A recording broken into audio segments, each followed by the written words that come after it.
Hey, what's going on, guys? No, it's been a minute since I've posted anything, but here I am. So yeah, let's get straight into it. So I've done some things since I posted over the summer. Just recently, I got these nice exhaust tips from MRT Performance. Got rid of the USB exhaust tips. It actually really helps with the sound. Gives a little bit more of a deeper tone, surprisingly, from the little USB one I had before. And then I've added these braces right here. Problem with these duckbill, or I guess the ducktail wings, is when you're on the highway, you're doing those highway speeds. This has a tendency to flex backwards. Now, even though I had two bolts that I drilled to mount this, it was still flexing. So a buddy of mine down in Florida had done this, so I was like, well, let me go ahead and try that out. Came out looking pretty good. It took me a couple hours just to get everything right. Okay, and then let's take a look under the hood. Prop this bitch up. All right.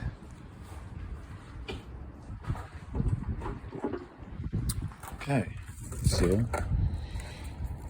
one of the first things I changed was my aftermarket intake. So the issue I was having was I had a K&N aftermarket intake with the oiled filter. Now the problem with the oiled filters is, and when I had installed it, right, probably late 2020, I had no issues with the installation. I wasn't having any check engine problems.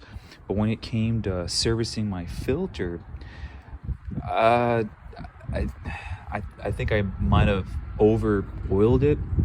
So when I went to start my car up, your mass airflow sensor got coated. My mass airflow sensor got coated with that, and I started sending a bunch of false readings. And like, I cleaned it up, it just would not act right. And what would happen is you start the car and it would kind of hesitate, and then it would do its thing, but it just was not idling right.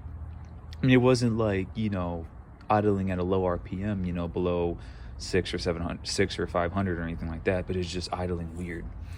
And it started to give me problems when I had put an aftermarket downpipe, or I guess you can call it exhaust manifold, on top of a tune.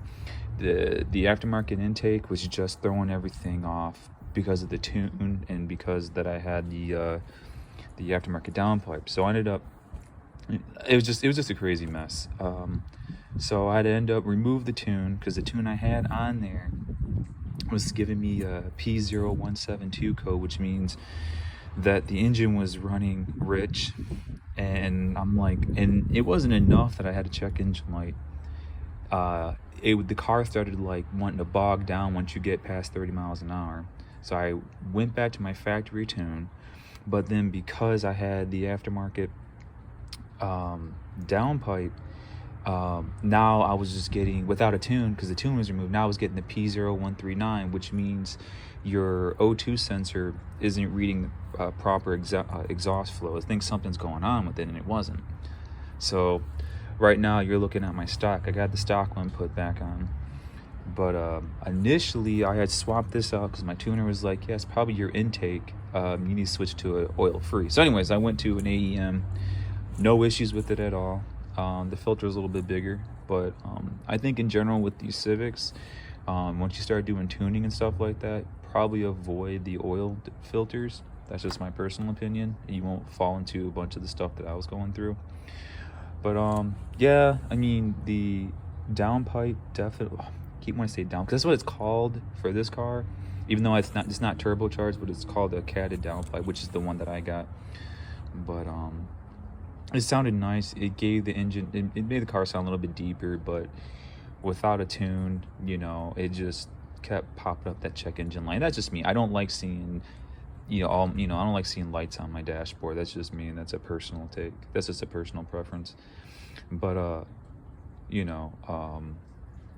yeah, so other than that though, everything's running good so far. Now I know some people are like, well, Cam, you know, you could have had somebody just, and I had a couple of buddies who just told me, why don't you just send a tune to my dude? But it just kind of felt like, even though I can email my previous tuning stats or whatever, it was just becoming like, you know, I kept going further and further down the rabbit hole. I'm like, you know, this is my daily, you know, this isn't a race car, you know, it's not a turbocharged, you know, vehicle. You know, I didn't get it for that. So, you know, I did what I could with it. I think overall, I think the car was just done really well. So that's just my take. If you do decide to want to tune your car,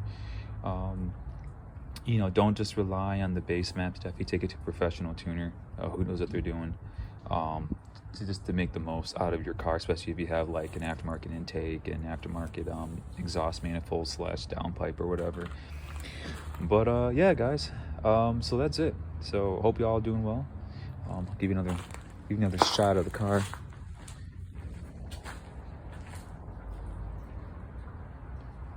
All right, y'all. Enjoy the rest of your day. I will talk to you later.